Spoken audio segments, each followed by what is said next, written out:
an unidentified flying object.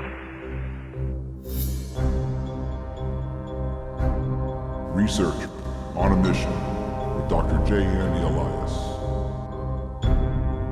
We have an unidentified flying object.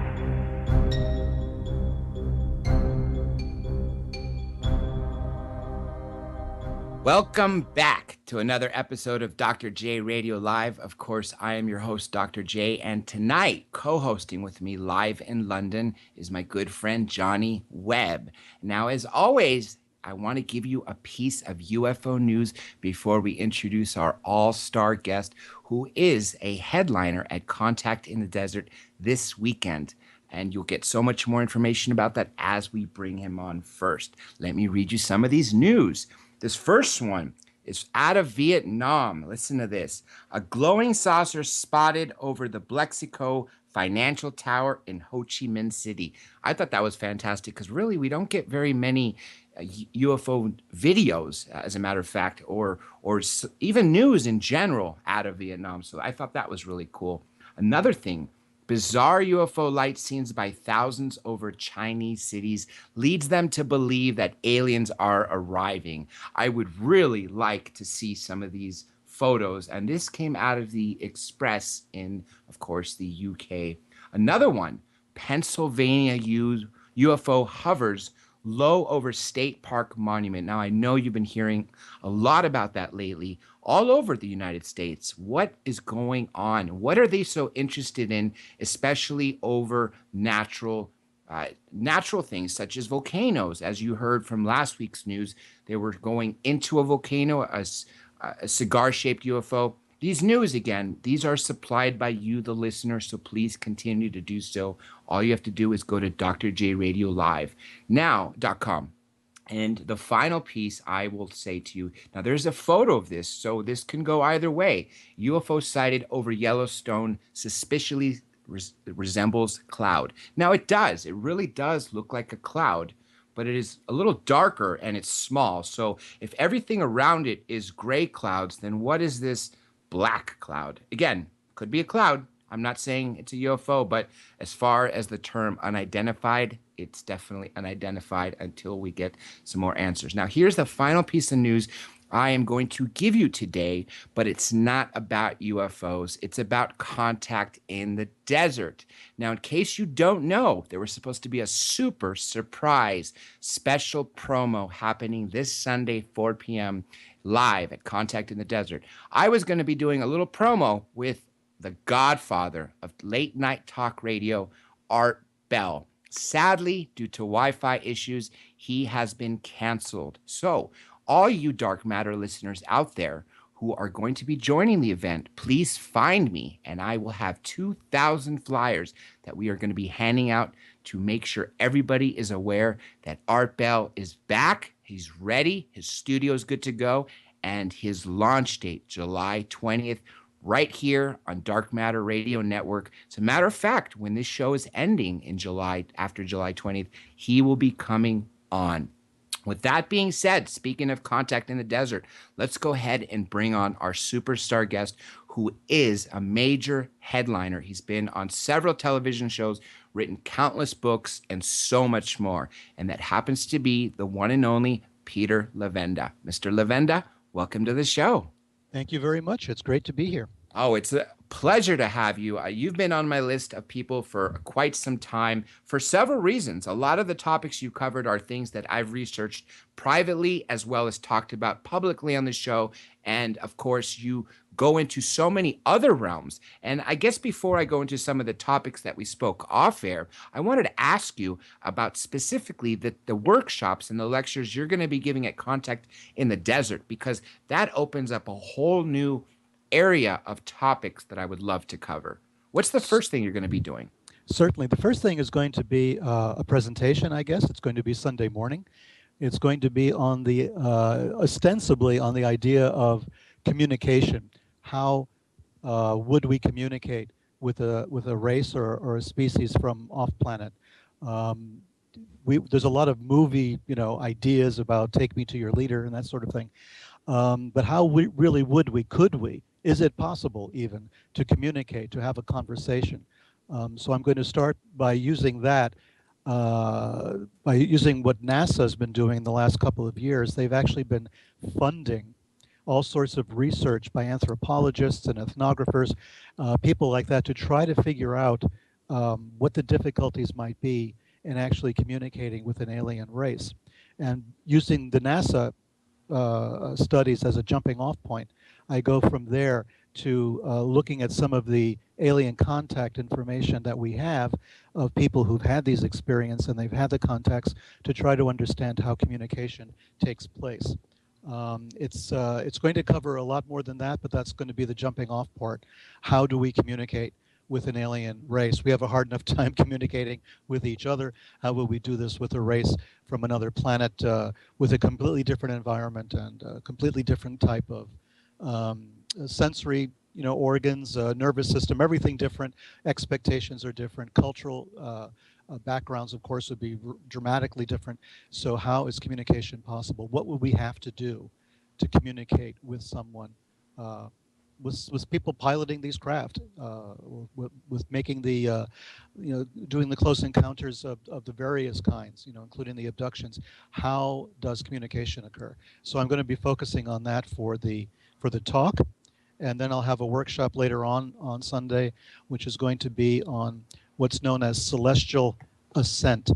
And what that means is the history in religion and mysticism, going back thousands of years and all over the world, of mystics assuming that the only way to contact spiritual forces is to go to the stars in one way or another. So I'm going to be talking about that, looking at all different varieties of celestial ascent, which are all amazingly consistent in how they understand contact between the people down here and whatever supernatural forces may exist in space.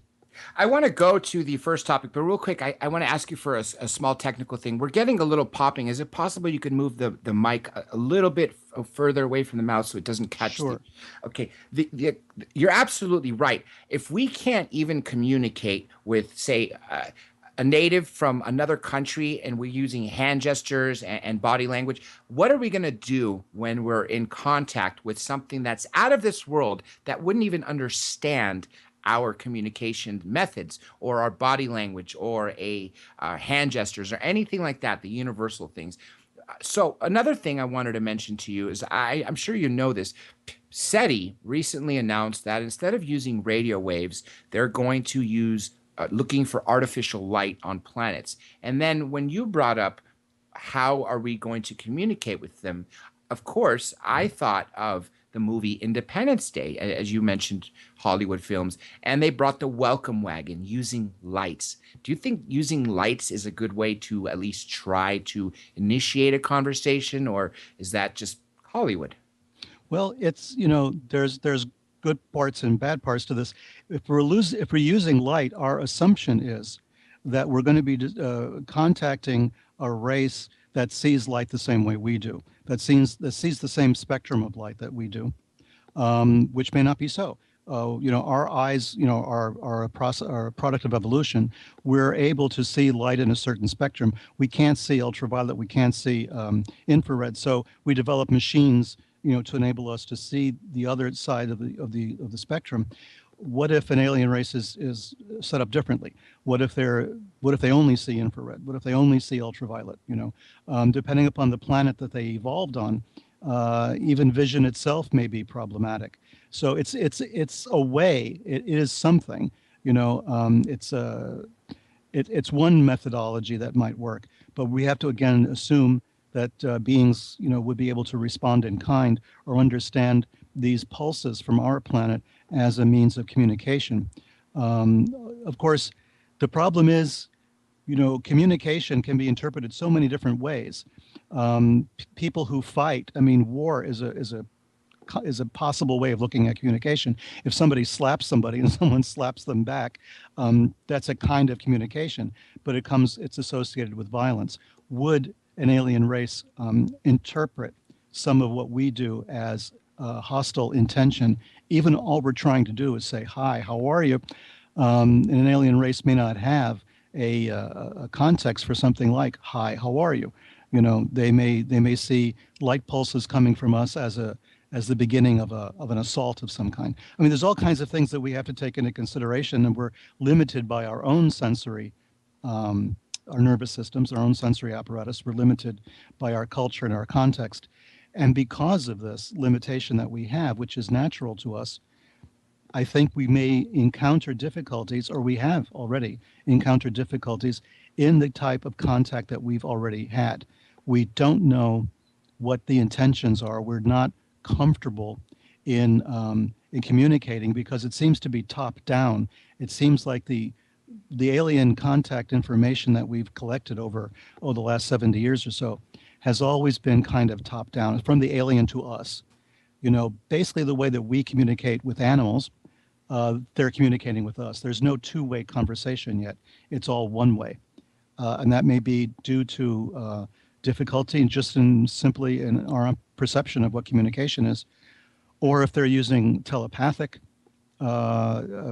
methods of communication, as seems to be recorded in some alien contactee experiences, then that's an area that we can respond to, but we're not trained to do that yet. We don't officially even recognize telepathy exists in the scientific circles.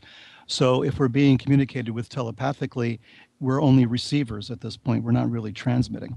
Ever since I've heard that a lot of people that have had contact hear thoughts in their brains, and then before the term telepathy even applied, the way I first heard about it was people that had contact said, yes, they were speaking to me in my own voice, but their mouths were moving and I heard it in my head. And Right. clear lines of telepathy. But just as you mentioned, of course, we don't know how to use that aspect yet. I think we're too underdeveloped in that sense. I personally think we have the ability, we just don't know how to unlock it. And that's why a lot of people who've come in contact with these beings say that they're able to walk away with doing it. But like you said, we are more receivers than the transmitters. And if that's the case, then what are they transmitting, or what are they holding back during their transmissions that we're receiving? And therefore, because if telepathy takes away the facade that two-dimensional words use and the facade that everybody puts up every day, which is just part of being human, and telepathy tears that apart and goes straight into your feelings and in your mind, well, then we're not getting the same out of their minds. We don't know what they're up to. Absolutely not. We're at a disadvantage, which is my point. We're only receiving at this point. We're not able to defend ourselves or even to express ourselves in this form of communication. And it may be just exactly as you said, we have no defenses against this. And I think possibly what's been going on the last 20 years or so with the development of the internet and electronic communications is we're becoming accustomed to having our privacy invaded on a regular basis by other human beings and by social media. And think we're willing participants in this kind of erasure of our public and private lives. And this may be an artifact of what's actually taking place on a grander scale. It may be reaction to this that we're manifesting, we're projecting onto social media, we're projecting onto electronic media in general, that we're not really, we're losing our ability to self-censor. And this may be what is going to be a dangerous aspect of this type of communication. We now have government agencies that are entirely secret, that we know nothing about, that are actually looking at all of us who have no secrets. And so there's this major dichotomy, and this may be exactly what's taking place in terms of contact between humans and these putative alien entities if they're using telepathy. It's virtually the same kind of an idea. When you're sitting at your personal computer and you're communicating over the internet, basically it's an open communication source and there's somebody listening in. This is what I think may be happening in terms of communication between aliens and humans. We're having a conversation, they're listening to us, but we're not actually communicating with them. We're not talking to them, we don't know how. And they are listening to everything that we're saying. They are paying a lot of attention, and they will communicate with us when it suits them. And they have understood how to self-censor. They understand how to keep information private because this is how they communicate normally. So we're at a disadvantage. And this could be down the road a bit dangerous if it's not dangerous already. It is, and going on the human level, it's really scary to know what they can do. And when Snowden said that there's 1.4 million people on a various stages of watch on a micro level that they're personally being watched. Other people say, how can that be? There's not 1.4 million people sitting there in some room watching each individual person. And I'm trying to explain it's not that they're literally listening on the other end like they were in the 60s and 70s in the FBI. No, they're using speech recognition software.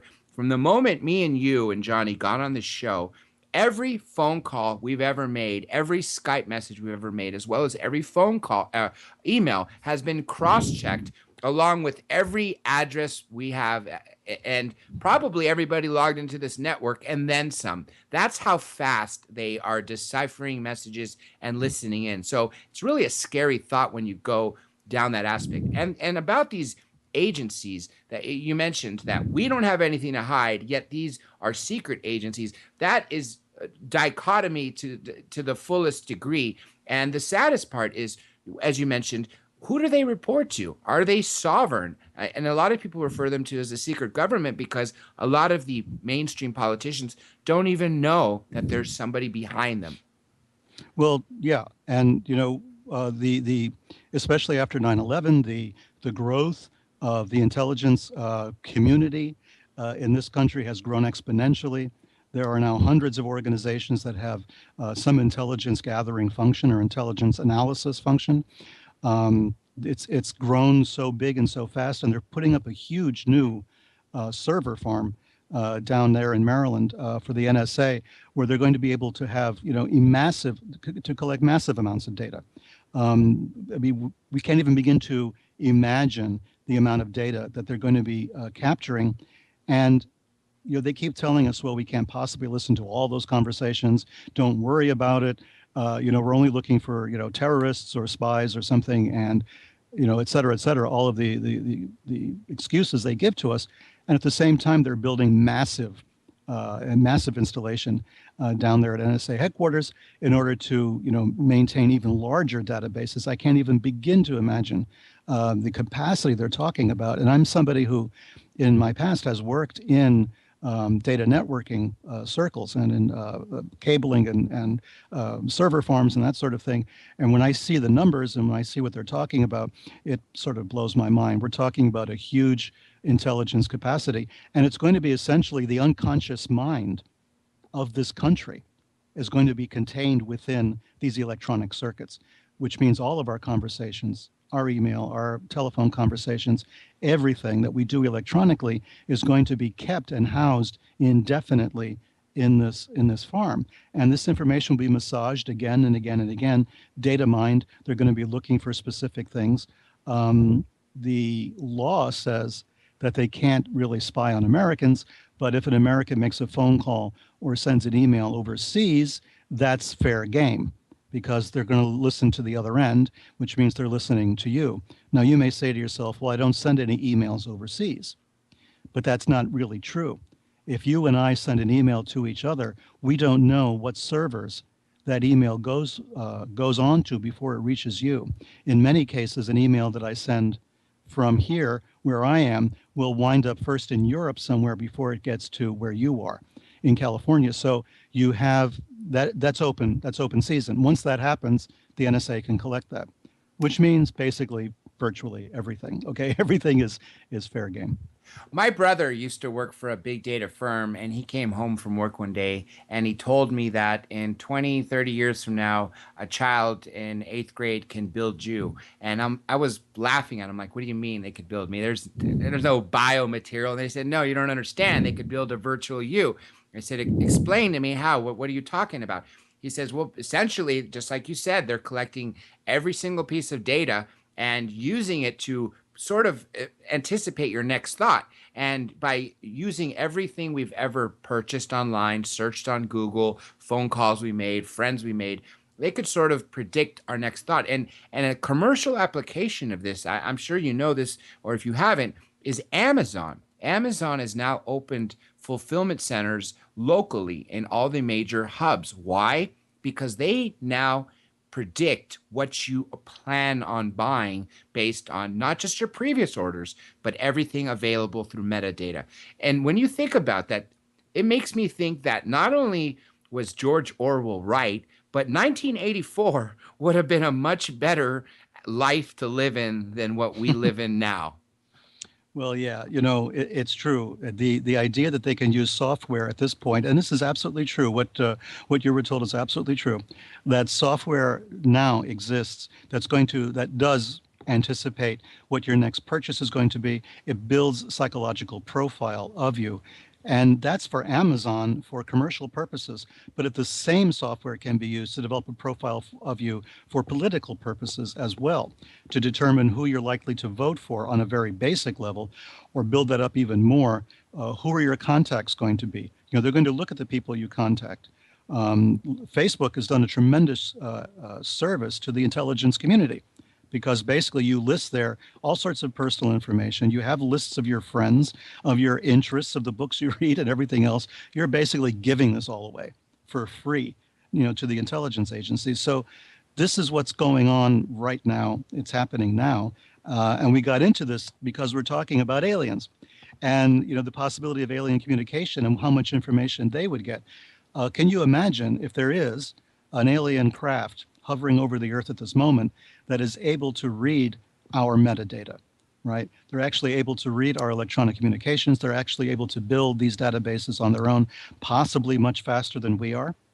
If the physical characteristics of their craft that have been observed are anything to go by, they could probably collect this information much faster, much more quickly, and in much more profoundly, in much more profound ways, deep ways, and understand what's going on. And we're contributing to this. We're gleefully contributing to the growth of information and to the intelligence that not only our government has or other governments have about us, but also to, let's take one more step and say, to some other intelligence somewhere else in space.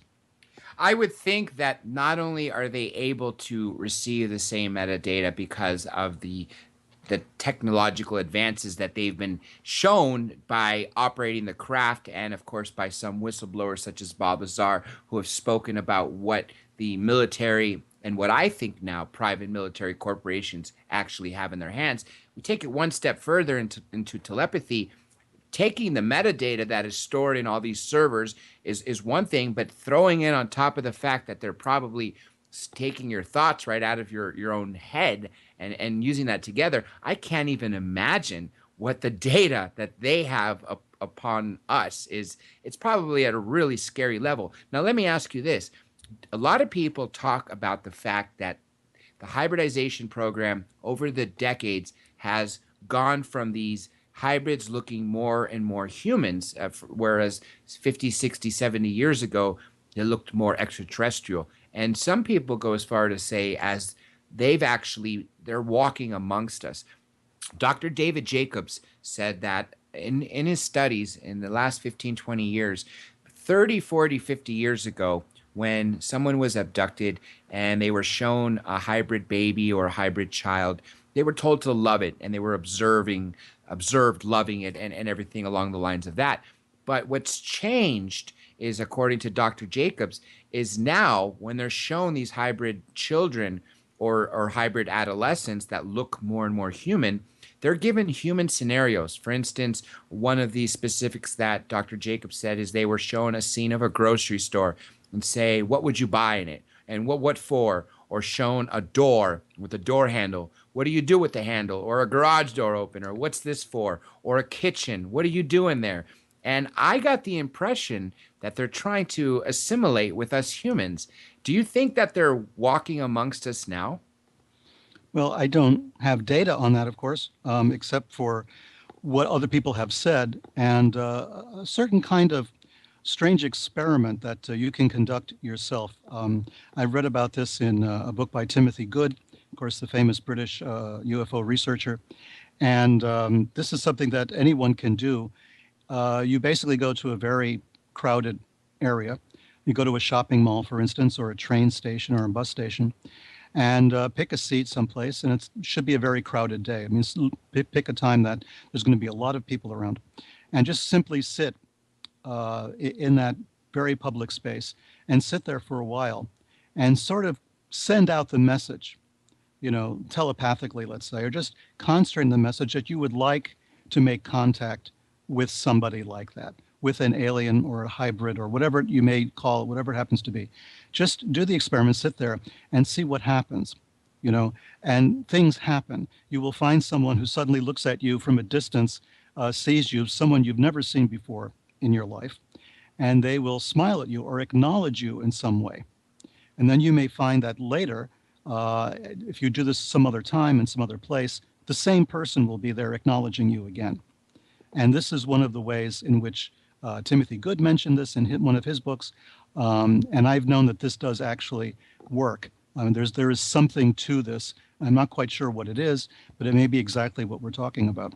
When he was on last month, he talked about the two instances where he had exactly what you talked about, of how he came across these beings, and one of them where he was somewhere and he saw someone that didn't quite look like they belonged, and he sent out the thought. He said, "If you are what I think you are, touch your right side of your nose with your right index finger." And sure enough, this being touched its right, took its index finger, touched its right nose, and then looked right at him. And that blew my mind. And I'm actually going to take the experiment that you've said, because that's one thing he didn't talk about is taking this experiment and trying it. And I'm going to go ahead and try it. I'm going to give it a shot. And you're absolutely right. We got to try it in crowded areas, because, who's to say in a small area that we would have a chance of being there? You would think they would more want to fit within a crowded area so they could blend in, as opposed to sticking out in a crowd of 4 people. Exactly. Now I'm going to go to your other lecture, and I want to talk about celestial ascension. What can you tell us about that? Well, I became fascinated with this subject a long time ago. There was a famous professor of religions at the University of Chicago, Mircea Eliade, who wrote a book called Shamanism back around 1945 or so. And this was like the seminal text on the idea of shamanism, very scholarly, very academic work. But something about reading about the shamanic initiations and their rituals really fascinated me, because it would appear that they undergo a process first where they're alone in the woods by themselves. The person who wants to be a shaman, they're usually self-selected, or there's some omen that says this person's going to become a shaman. They go and they undergo through a period of fasting and meditation in a forest. They experience their own death and their own dismemberment. They actually experience this horrible, horrifying scenario in which their organs are removed and replaced as if they've been cleansed or somehow purified. Their limbs are all sewn back together and all of that, and they come back to their village. And after this contact that they have, now they have paranormal abilities. Well, one of the rituals you'll find in shamanism, and which is echoed in many religions around the world, is this idea that you climb a tree or a pole, which represents sort of the axis of the world. And you climb this to the very top, and at the very top you enter into communion with a god or with the gods. This became part of a very famous part of Jewish mysticism, Merkava mysticism or Hechalot mysticism, which is ascending on the plains, going up through 7 heavens, 7 stages, and then finally standing in front of the throne of God. Again, these things are all connected with the pole star, the North Star, around which the Earth revolves. The North Star is a symbol of immortality. But I think there's a bit more to it than that. When I studied religions for instance, of course, in Egypt, the Middle East, in present-day Iraq, and in other parts of the world, in South America, Africa, in Asia, there is this consistency that the spiritual forces reside in the stars. They're usually quite specific as to which constellations or which stars are the source of the supernatural ability. And the mystics attempt through ritual, through meditation, through all sorts of different processes to climb on a real or a virtual pole in the middle of the Earth in order to reach the stars. And when they do, they come back down and they have insights. They have the ability to heal sickness. They have various paranormal abilities and paranormal powers. So I've been fascinated by it. I wrote a book about it some years ago called Stairway to Heaven, which is based on this whole concept. Actually, it was my master's thesis that I expanded to include a lot of extra information because I'm fascinated by the subject. We seem to understand that knowledge, power, insights, psychological insight, spiritual insight comes from the stars, doesn't come from the earth, doesn't come from the planet. It comes from somewhere else. And there's this myth, which is common in many places, that we either came from the stars or we were at one point visited by beings from the stars who've gone away. And many of our religions are designed to try to attract them to return. You're absolutely right in the sense of people talking about been given wisdom from the star people.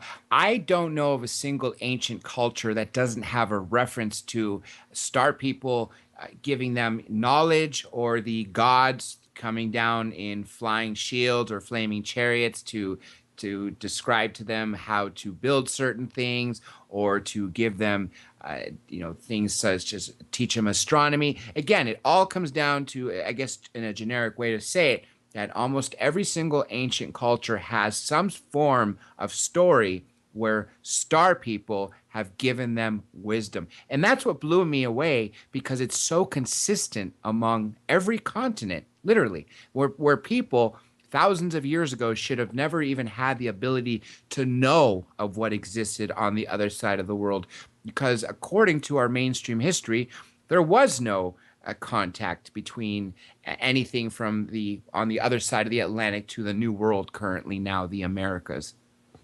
No, that's true. The mainstream historical perspective is that there was no contact. I believe, based on the evidence that's been uncovered in the last 50 years at least, that this is not true. The independent inventionist theory versus the diffusionism theory. The diffusionists believe there was contact, and I think there's ample evidence to suggest there was contact. But this is the problem. If we don't think that there is contact, then we're stuck with trying to explain how cultures in all different parts of the world came up with the same scenarios. So the scientific approach would be, okay, our cultures were all in contact from across the Atlantic and across the Pacific. There was interplay of civilizations here. Historians say no. Archaeologists refuse to accept that. Okay, fine. Then tell us, how did cultures all around the world come up with the same scenarios concerning alien contact?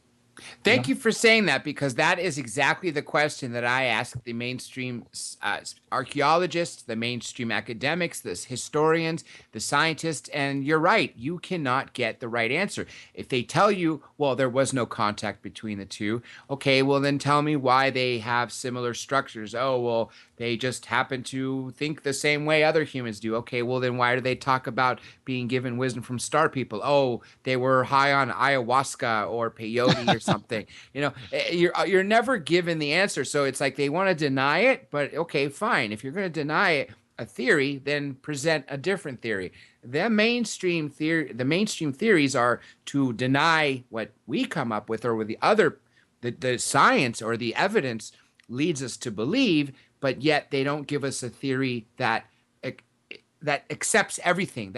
Okay, if they're not going to say that star people were there, well then at least tell us what their reasoning is of why there's pyramids everywhere and why every culture has star people. And I've yet to get a single answer from them. Well, the funny thing is, the scientists are always very fond of referring to Occam's razor, right? Yes. So the simplest explanation must be the right one. Well, the simplest explanation is that there was alien contact. That's Occam's razor, right? That would explain everything very easily, very neatly, over and done. But for some reason, we're stuck with Carl Sagan's approach to this, which is that extraordinary claims require extraordinary proof. My angle to all this is, why is this an extraordinary claim? What's so extraordinary about this? All cultures around the world seem to kind of agree on this. It's not that extraordinary. I think Occam's razor is actually applicable in this case. Everybody thinks about space contact, alien contact. Religions around the world since ancient times have thought of it because it happened. Yes, and thank you for saying that, because Occam's razor does apply in this situation, just as it does in every situation. So, what is the most logical explanation of what everybody was talking about, of being given wisdom to start people? That they were being given wisdom to start people, rather than going the route to say that they've all made it up and somehow had mass hallucinations and delusions from literally thousands of miles away. That goes into the realm of what Sagan said: extraordinary things require extraordinary evidence. Well, then where's the extraordinary evidence in these extraordinary claims of people having mass delusions thousands of miles away and coming up with the same mythology? Again, that's another dichotomy that a lot of people fail to recognize.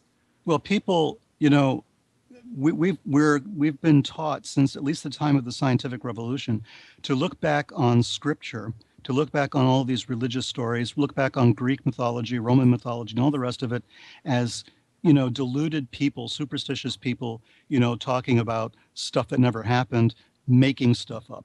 I mean, that's how we're supposed to look at it. And then in the last, since the end of the war, at any rate, World War II, there's been a lot of research, archaeological and otherwise, to suggest that the people were not making stuff up. They had a different way of expressing what transpired. They didn't have the language that we have to talk about technological things, for instance. They didn't have the technology, but they could relate what they actually saw and experienced. And they didn't make stuff up. The myths are not invented. Beforehand. A bunch of people didn't get together, around a campfire and say, let's make up this myth of, Moses and Egypt and taking the people out of Egypt and going into Palestine and all the rest of it. They didn't come up with this as a myth. They didn't come up with myths of the ancient Babylonians, for instance, or the Sumerians. These were not things that they just sat around and invented. These were reactions to something that actually occurred. And I think that postmodern anthropology is basically coming around to the point of saying, well, the myths were developed to explain actual events that actually took place using the language that was available at the time. So we have to go back and look at this now, since we now have a more coherent vocabulary for technology and for science, to go back and look at all of this from a scientific point of view. I think what we're on the verge of doing, or what we should be on the verge of doing, is stopping right where we are, go back to the very beginning and start rewriting human history from this new perspective. I think that's really very important. We're never going to make very much headway until we start to do that. Another thing, too, is going back 1,500 years, 500 years, 2,000 years, literacy rate was extremely low. It was only amongst the aristocrats and people who really could afford the time and the effort and the money to be taught how to read and write. So hence, are people really going to say, or the mainstream scientists really going to say, that every single theory or every single story was pure mythology made up by a science fiction writer? No. And this goes back to what you just said of them describing things in the words they used. That's exactly something Stanton Friedman used to say. When it come across all this evidence that exists from the ancient cultures, were they really just making up stories, like you said, sitting around campfires and saying, well, what are we going to write so the future can think that we were worshiping gods that didn't exist? No, they were using words they were using words available to them to describe things they were seeing. That is exactly why when Alexander the Great described his UFO sighting, he didn't say it was a flying disc, because the only things that flew then were birds or things you threw, an arrow, for instance. So hence, when he saw a flaming shield coming down and scaring his soldiers, he used the words available to him to describe them. And another thing we do is, like you said, one thing I've always said we need to do is, instead of looking at all the ancient texts and reading them figuratively, read them literally. Read them literally, knowing in your mind that some of the words that they're using were words only available to them at the time. There was no word for machine. There was no word for airplane. There was no word for spacecraft at the time. So if you take that into consideration and literally read the Bible from beginning to end, you will find so many instances in there that can only be explained as something else, maybe a visitor. When they talk about angels coming down from the heavens above, or chariot from the gods, or wheel within the wheel. It doesn't sound like they were all dreaming to me, or high on, whatever it was in the local region. Hmm. No, of course not. I mean, they were talking about something that was real, and they were grappling, with the terminology for it. We are grappling with the terminology. I mean, what is a flying saucer, really? That term is just something that Kenneth Arnold came up with because that's what it looked like to him. And now it's caught on, and everybody talks about a flying saucer, and that's going to be considered very outre, a very, sort of antique expression for whatever these things are that we still don't have the words for. We still don't have, the vocabulary to really describe what it is that we're looking at half the time. So, we have to take it into consideration that the people in ancient times had the same problem. They just had it worse. As you say, they didn't have machines. There was no human flight, until this past century. So, how do you deal with that if you don't have the words for it? How do you come up with descriptions when descriptions fail you?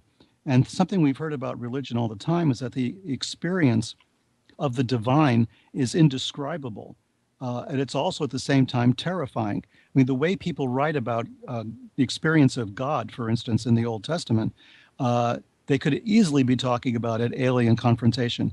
We're talking about someone who's all powerful, someone who comes and goes at will, who flies down from the heavens, someone that we're terrified of, half the time, someone who's trying to teach us something.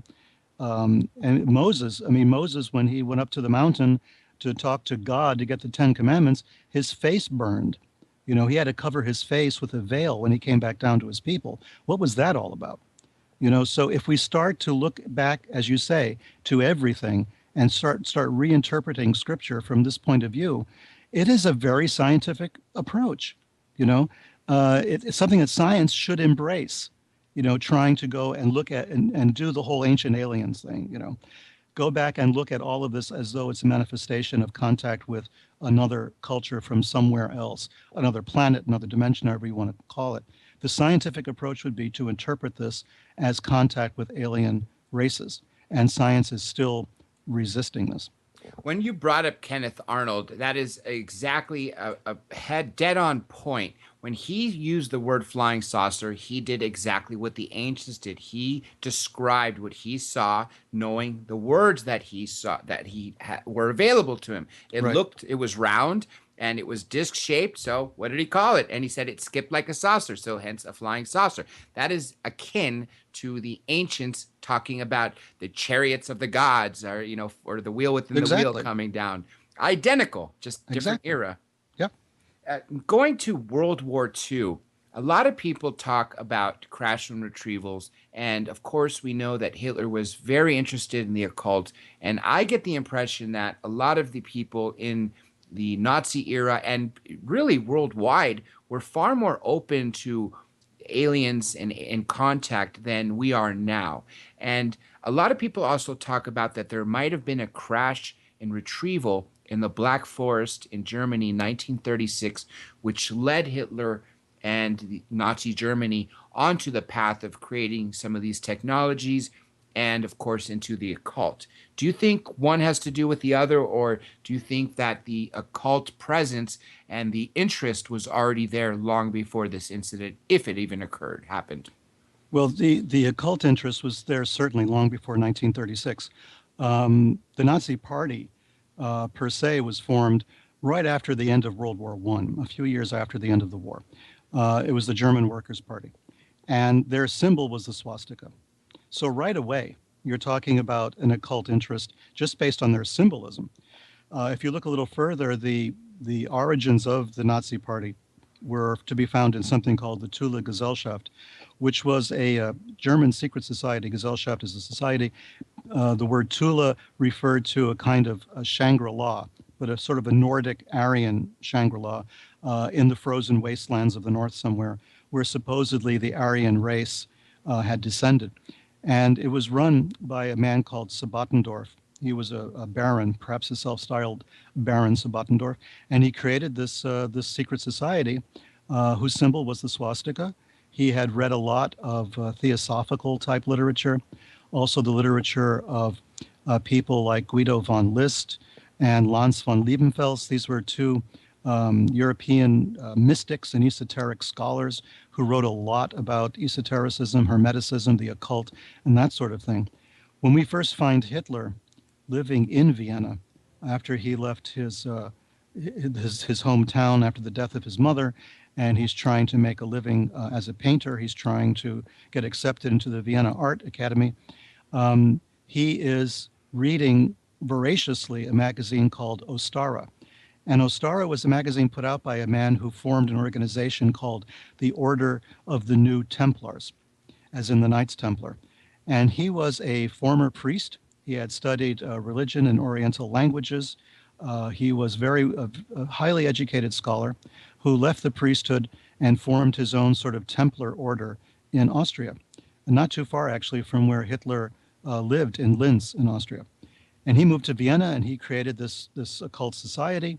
He published this occult magazine, and we have at one point the young Adolf Hitler actually visiting this man at his offices, at the magazine's offices in Vienna.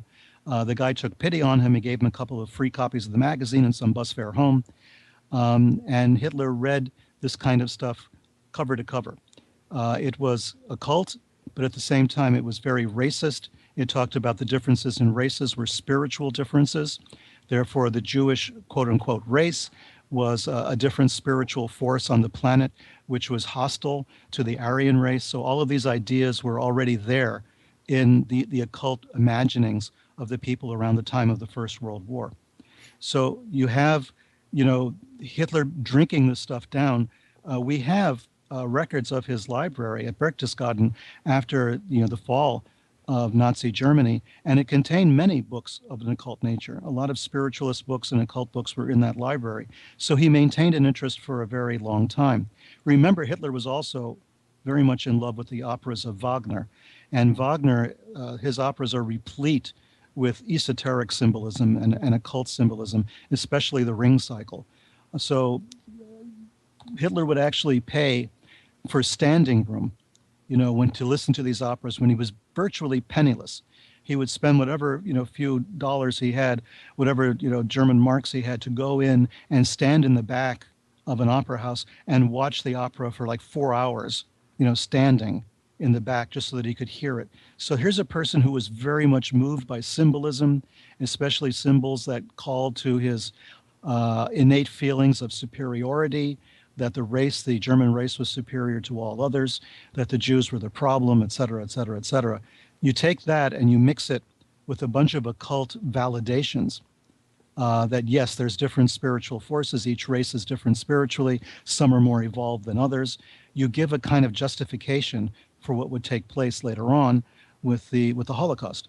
You're sort of building in a spiritual aspect to the whole thing. So yeah, the occult interest, especially of people like Heinrich Himmler and Rudolf Hess, was very pronounced. There's no doubt about it. It's very well documented. These were people who were fascinated by occultism, by paganism, and Himmler, the head of the SS, wanted to replace Christianity completely in the Greater German Reich and replace it with a sort of Nordic paganism that he was working on, of which the SS would be the priesthood. This was the whole idea behind the SS as an elite force, racially pure, proving their racial purity back to the year 1750 for officers.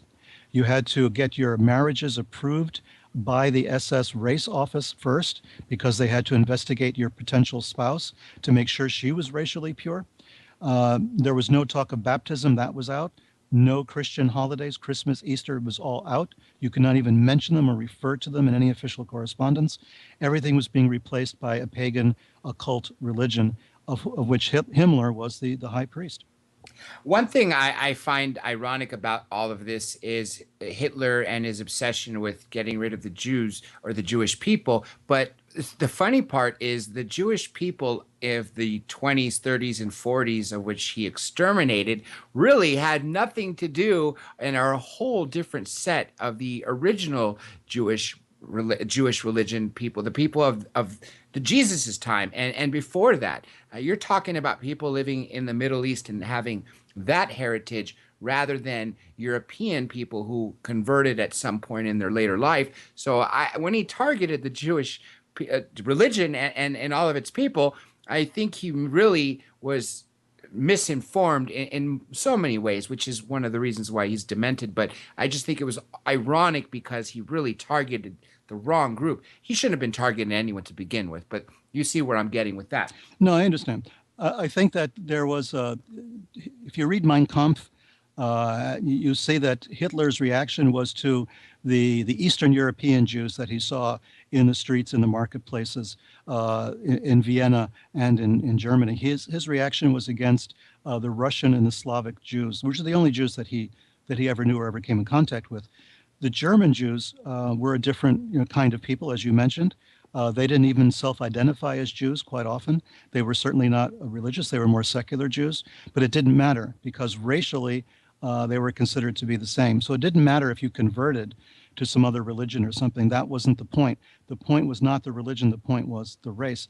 I had written a book called Ratline a little while ago, published a book called Ratline, in which I was tracing the activities of a Viennese anthropologist, a woman who was the chairwoman, the chairperson of the Viennese Anthropological Society, and her contribution, if you want, to the Holocaust was she was developing methods for determining which Jews were Ashkenazic Jews, which are the Eastern European Jews, and which Jews were Sephardic, which are the Jews you mentioned from the Middle East, from North Africa, because she felt that they were not capturing all the Jews they were supposed to capture, that the Sephardic Jews were actually slipping through the net. So in order to be more comprehensive in rounding up as many Jews as possible, she was focusing on how do we do ethnographic measurements and genetic testing, whatever was the basis of genetic testing in those days, in order to find out, through paternity, her specialty was paternity, was to go back and find out, are we missing some Jews that we think, we've got them all because we're looking at names, we're looking at registers in various places, in synagogues, and of course they were after the Freemasons as well. We're trying to collect all this information, but what if we're missing the Sephardic Jews? And of course, in the Netherlands, has a very large Sephardic Jewish population because they escaped there after the 1492 when King Ferdinand of Spain issued the edict. Everybody had to convert or die. A lot of Jews wound up in the Netherlands where they were safe. And so this sort of prompted this woman to start looking at, other kind of racial qualities for the quote unquote Jews that they were going to put into the camps. So this is, this fascination with it, with the extermination of these people, is one of those things that doesn't make sense even from the military point of view. As I pointed out numerous times, the Holocaust kept on going. And it kept on going even when Germany was losing the war, when they could not afford, to the upkeep on these concentration camps and on the death camps. They kept those camps running, in fact, at a furious pace. They wanted to kill as many as possible before the war was over. So they saw this extermination of an entire people as being almost more important than the survival of the German Reich.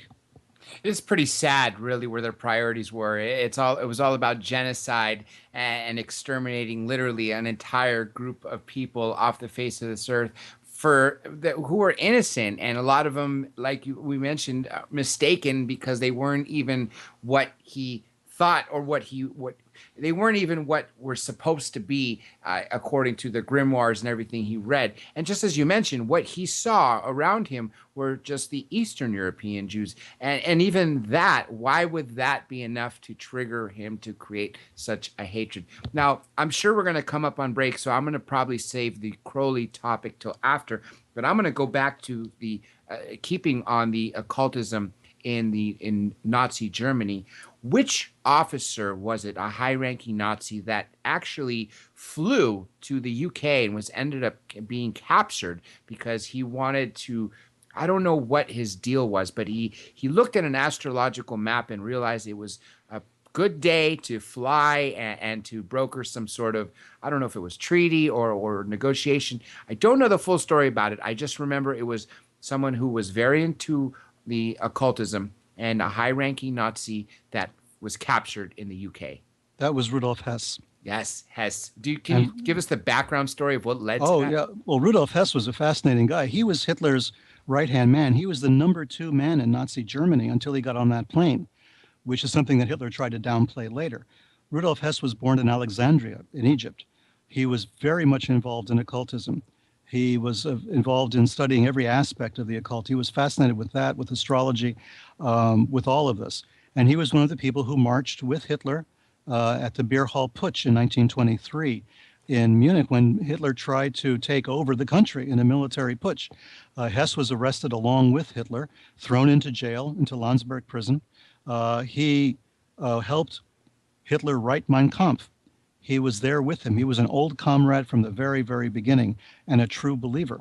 And at one point, just as Germany was about to put Operation Barbarossa in effect and invade Russia, invade the Soviet Union, Hess decides he's going to fly to England in May of 1940, I believe, and try to broker a separate peace with England.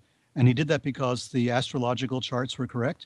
He was operating under the influence of a man called Karl Haushofer, who also was very much involved in esotericism and astrology and that sort of thing, and decided that this was something he was going to do. That's the cover story. We think the cover story, is not really the real story. There was something very fishy about the Hess flight. And the Hess flight will lead us to another whole area, which we probably don't have time to get into.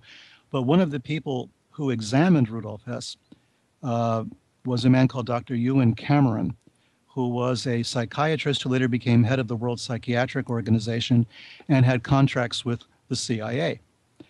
He was trying to develop mind control, behavior control methodologies on behalf of CIA through his office in Montreal in Canada. And he investigated Hess, asked to do so by Winston Churchill, because Churchill had a funny feeling that the Hess in prison was not the real Hess, that it was an imposter.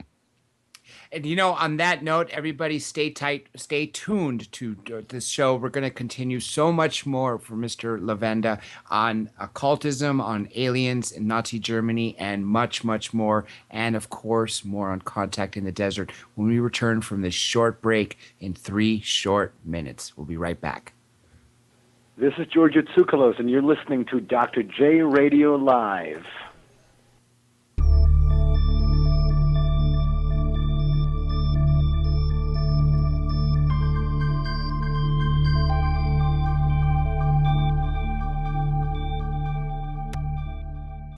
Welcome back to Hour 2 of Dr. J Radio Live. Of course, I am your host, Dr. J, and my co-host live in London, Johnny Webb. And we've been speaking to Mr. Peter Levenda.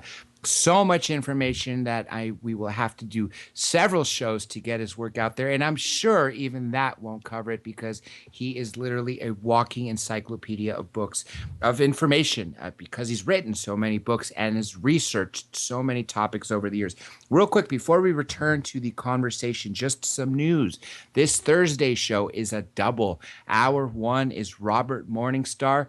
And to kick off Contact in the Desert, Hour 2 is Eric Von Doniken. 1 week from tonight, when we return from Contact in the Desert, I want all of you who are attending to reach out to me and let me know your thoughts. That way, Thursdays, a week from Thursday, next week on believe it's the 4th, I would love to hear what you guys had to say about Contact, your best experiences, your worst.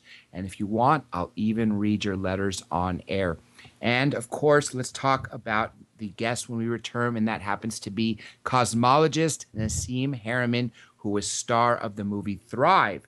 Now, speaking of YouTube, we have been behind uploading the videos. Why? Because I'm trying to find you guys some new footage so you have as eye candy. So just give us some space, and when we return, there'll be several to go. Giorgio Tsoukalos will be uploaded. John Anthony West sent some amazing footage, which I will put in the footage as well as Daniel Sheehan, and of course, tonight's show will also be there. Now, Contact in the Desert, as you heard, sadly, Art Bell is not going to be there, but the flyers will be there, and anybody out there who is a fan, find me and we'll hand them out. And if you don't know where I'll be, well, Saturday night at the Disclosure panel, I will be on there. So either right before or right after, that's where you'll find me, and as well as other places.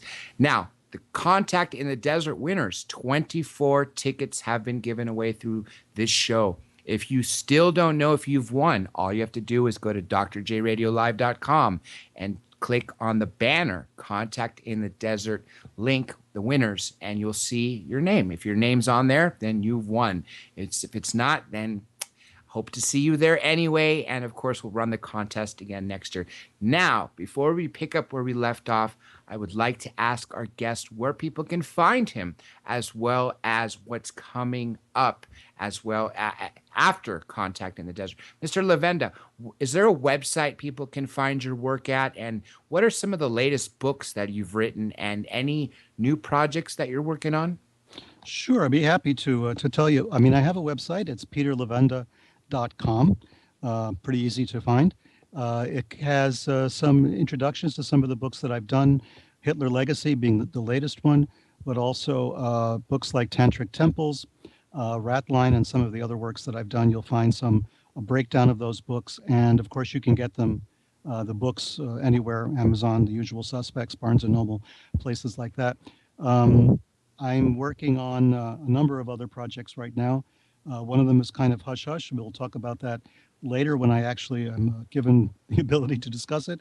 It's going to be a very exciting project.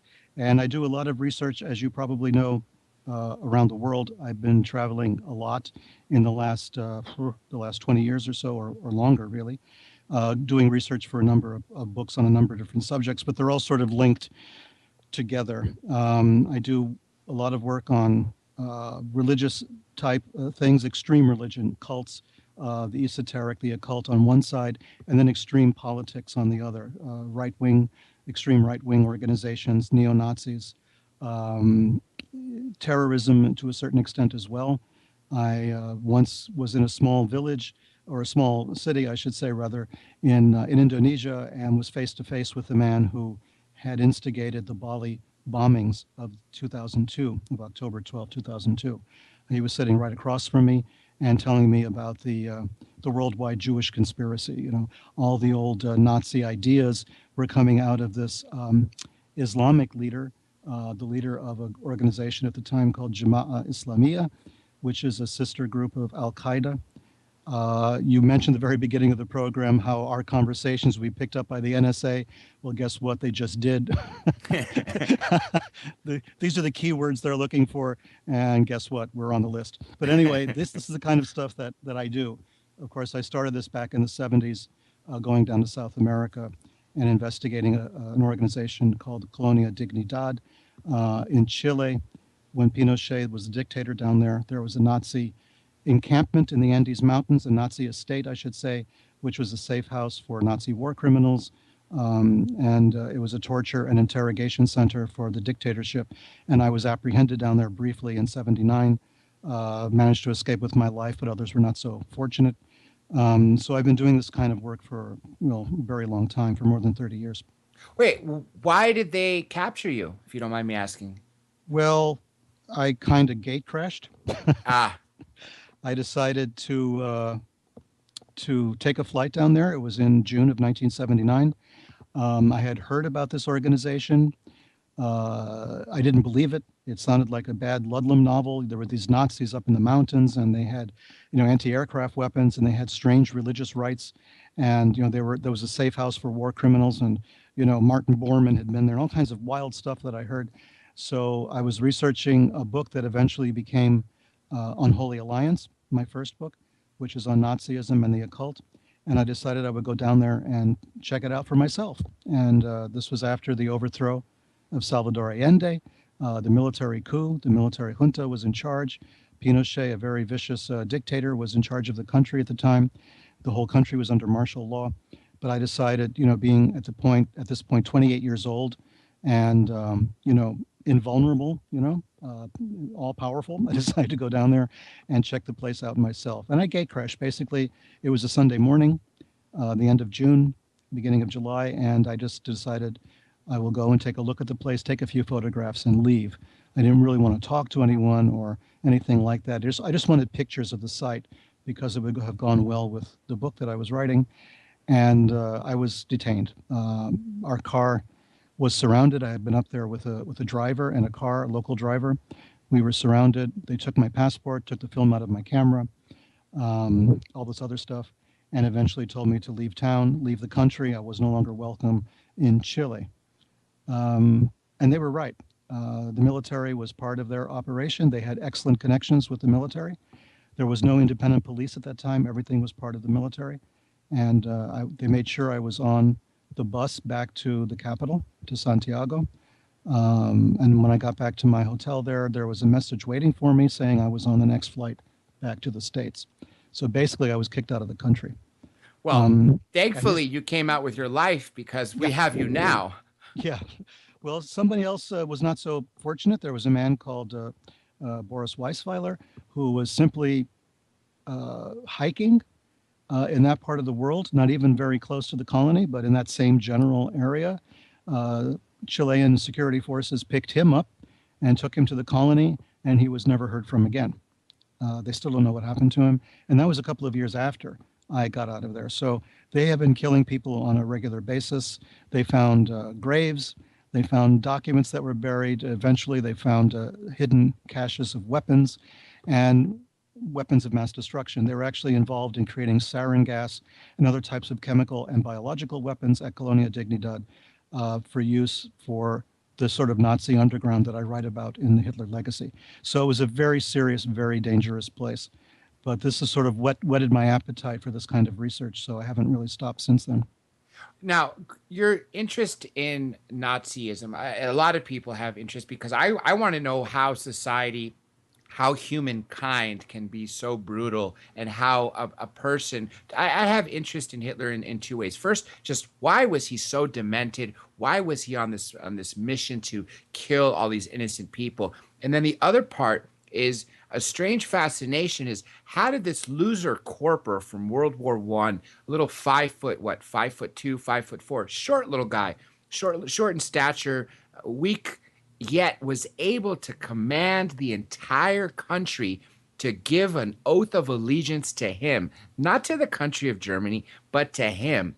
That's what fascinated me. And of course, I've always wondered, was there any mind control involved or anything like that? And that's sort of what piqued my interest.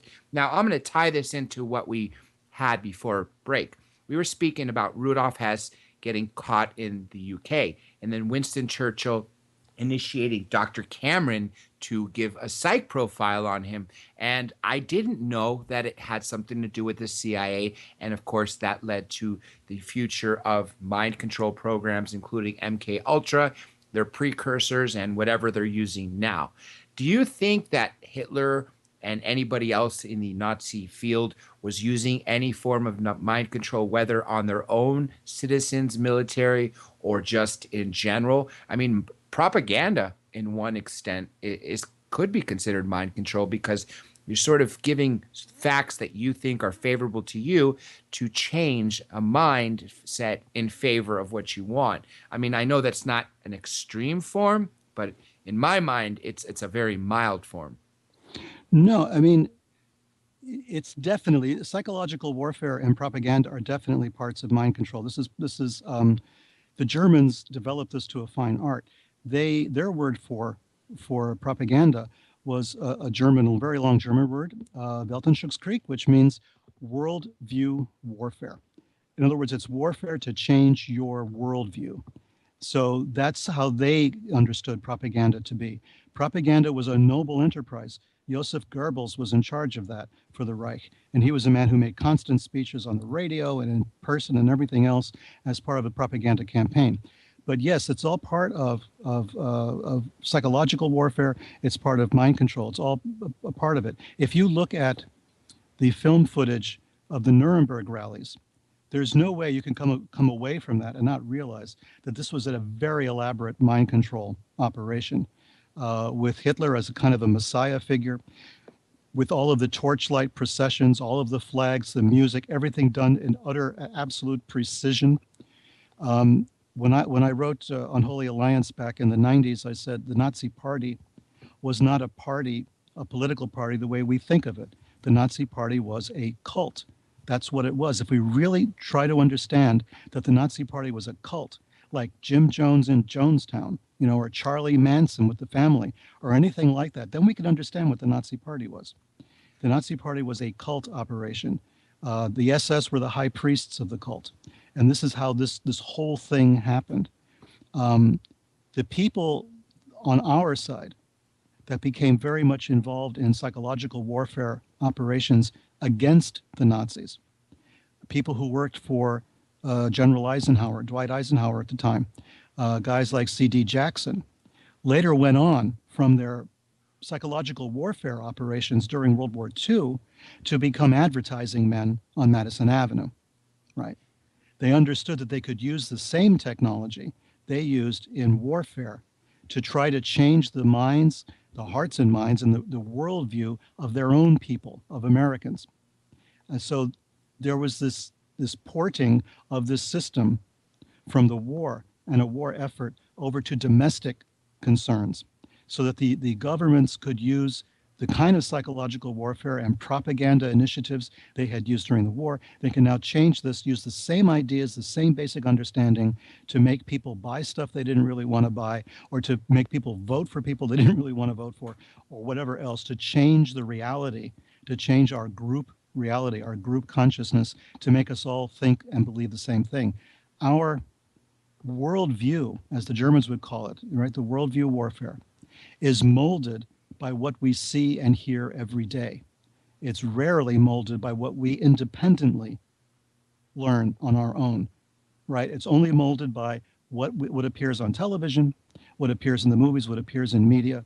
These are things that this is our information about the world. We're stuck with that, unless we have the courage and the time and the initiative to go out and try to find information on our own. So this is something that I realized very early on, as early as the 1960s, when Vietnam was in the air and all these things were happening and taking place, and people could die because of an adherence to one kind of propaganda over another. So at that point, I decided I had to find things out for myself and have direct contact with the other, quote unquote. So there I am in South America looking at Nazis, or there I was in Pennsylvania, for instance, talking to the Ku Klux Klan, to the Church of Satan, going to talk to various terrorist groups around the world. I talked to the PLO in New York City back in the late 60s and early 70s. I went directly to see these people and to see for myself what they wanted to say, to see for myself who they are, what they are. This is all you can do. If you rely upon media, you're relying upon, a very sophisticated, very mature process for massaging information, and in the process, massaging our worldview. We need to have alternate worldviews. We need to have an alternate view of reality. And this is something that I firmly believe in. That's something that we really have to do. But there's very little outlet for us to do that. We can't rely on mainstream media. You're right, because it's all in one direction in favor of what they want us to go. And just like you mentioned, it's pretty sad to know that psychological warfare ended up being used not just for domestic purposes, but for commercial applications. But you know what? Sadly, it doesn't surprise me. Johnny, live in London, actually has a question for you. Johnny, you with us? Yeah, hi there, and good evening to you, Peter. Good evening. A couple of questions. Are there still Nazis working in NASA? Because as I understand it, guys who shut the hatch on the space shuttle used to wear white, sometimes red, sometimes blue. But I heard that from some friends a few years ago that they were, former Project Paperclip staff. And also, when I think about today's, launch of the X-37B, the secret space shuttle plane that's now doing missions, and I think it's on its fourth mystery mission. I just wondered, what do you think they're doing up there with this kind of secret space shuttle? And are the Nazis still working for NASA? Well, it's a very good question. Of course, any Nazis that came over with paperclip would all be in their 80s and 90s right now. But we did bring over, according to the latest report, which only was declassified quite recently, we brought over 1,600 paperclip scientists. They initially told us it was about 200 or 100, and then it was 200, then it was 300. Now we know it was 1,600 scientists that we know of were brought over. Someone asked me the same question not too long ago, and I did some research on it. The Nazis either stayed with NASA to the end of their lives because there was really nowhere else for them to go, or in some instances they became academics. They became professors at various universities in the United States as well as abroad. And in many other cases, they also got positions with private industry, but always with defense contractors, like Martin Marietta, as an example, or Lockheed, or someplace like that. So they farmed out, but basically within their own community. So you didn't have NASA scientists Project Paperclip scientists leaving NASA and opening up grocery stores or, a hardware store somewhere. They stayed in the industry. So if there was anybody still at NASA from Paperclip, of course, they'd be in their 80s and 90s. So it's not likely that they were actively working this late in the game. But my problem is that we did not do anything to stop the inflow of these people into the country. They did not have our best interests at heart. They were not suddenly patriotic Americans. They had kept many of their ideals privately, quietly, but to themselves. They were still Nazis. They sometimes cooperated with their colleagues behind the Iron Curtain back in the days of the Soviet Union.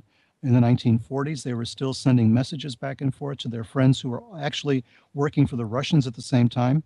We wonder how Sputnik got up there before ours did.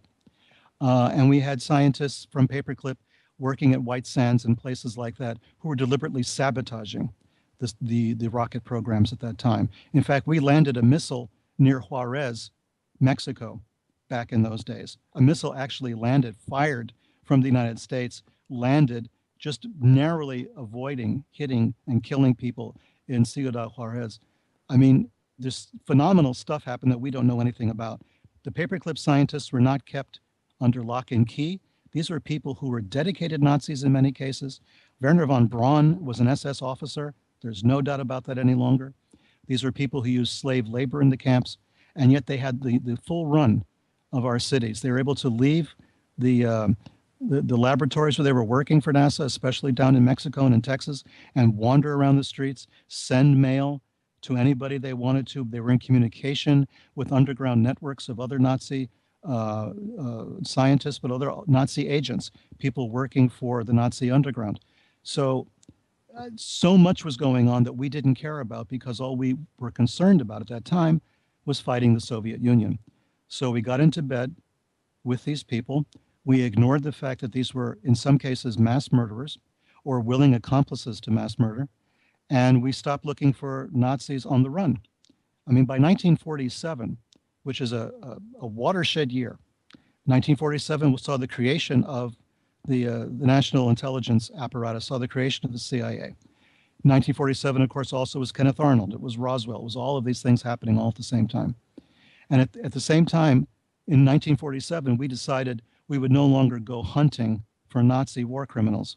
We shifted our attention from actually trying to prosecute Nazi war criminals to hiring them, whether it was as paperclip scientists, whether it was for our intelligence operations against Eastern Europe and the Soviet Union, whatever it might have happened to be, including helping to train terrorists, Palestinian liberation forces in Egypt to go against Israel. All of these things we either turned a blind eye to, or we actually actively collaborated in doing. And this is something that I found out. I think I'm not the only person who understands this, but I've come across it so often. I've written so far 3 books based on this subject. Unholy Alliance, Ratline, and Hitler Legacy are all talking about the same thing. We have to take this situation seriously because we took our eye off the ball and we didn't watch these people. What happened was they proliferated like a virus into a lot of our institutions, both in this country and in Latin America and the Middle East and back in Europe, all over the place. And they are changing some of the political conversation because of the effects that they've had, quite discreetly, but they've had a tremendous effect. And to go to your second question about the new spacecraft, of course, I've been following that story as well. This goes back to, the secret space program and the idea that there is a secret space program, and people kind of poo-poo that idea in the mainstream that, there couldn't possibly be. It would cost way too much money. And how could you keep a thing like that secret for any length of time? Blah, blah, blah. Forgetting about the Manhattan Project and other things we've kept secret for a very long time. The Tuskegee syphilis study, or MK Ultra, for instance, which we didn't know about until the 1970s, although it had started in 1950. We can keep secrets. and there can be a secret space program. There can be another agenda that we're financing with black budgets or whatever. And what are they going up there to look at? How do we know? We have no way of knowing. We're not allowed into this conversation. And I think that it's time that I think governments should stop treating their citizens as children who can't be entrusted with some additional information as to what we're up to. Are they afraid that if we do find out what they're up to, that we'll pull the plug economically? They shouldn't be. They've got black budgets. They have ways of financing this. Or are they afraid that we'll just go absolutely nuts if we find out what they're really up to, what they're doing, Yeah. which is more likely. I noticed that you're a member of the Orthodox Catholic Church, and you joined it for a while and then you left. Can you tell us why you joined it and then when you left, and what it does today? Okay. Well, you opened up a whole can of worms there, Johnny. I'll be happy to tell you. It's something that's very bizarre. It was in the 1960s. I was in high school. It was Vietnam era, all that sort of good stuff. And to make a long story short, I came across a church in the Bronx. I'm from the Bronx in New York City. And there was a church, an Orthodox church. It was called the American Orthodox Catholic Church. And I was already involved with something called the Slavonic Orthodox Church at the time, which was, I'd say it's a very long story. It was a high school creation of myself and a friend of mine. We were looking at Vietnam and thinking to ourselves, we didn't want to be in the tall grass. We didn't really want to go and start, training for fighting in Vietnam. At the same time, we just didn't want to go in the Army in general. We didn't want to go into seminary. And I came up with the idea that you could actually create a church legally, and we could be ministers of our own church and thereby escape the draft. Well, that was the idea anyway.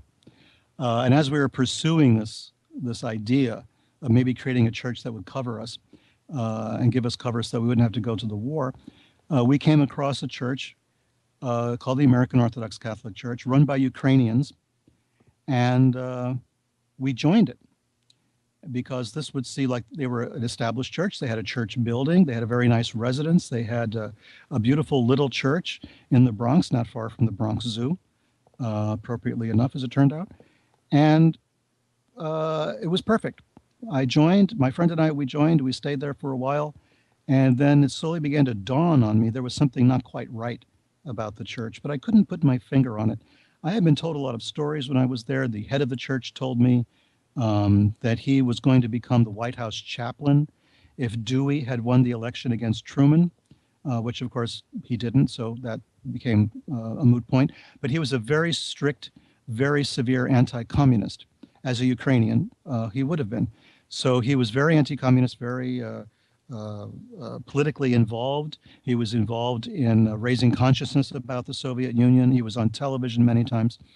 And I was in the church. I left it for a number of reasons, which again is really such a long story to go into, but I talk about it a little bit in a book of mine called Sinister Forces. And as I found out later, much later, years later, I was researching the Warren Commission. I was researching the Kennedy assassination. And I started coming across the name of this church in FBI documents and in the documents of Jim Garrison's files when he was investigating Clay Shaw, David Ferry, and that whole group. And here's David Ferry's name and the name of Jack Martin. And they're all connected to something called the American Orthodox Catholic Church. And I thought to myself, that can't be right. And I started to investigate it more and more and more. As it turned out, it was right. The church I was involved with in the Bronx was not really a real church, which explains the fact that I never saw any parishioners in the church, and I was there for more than a year. It was a front. It was a front for intelligence operations, and it was a front that was very closely connected to the FBI.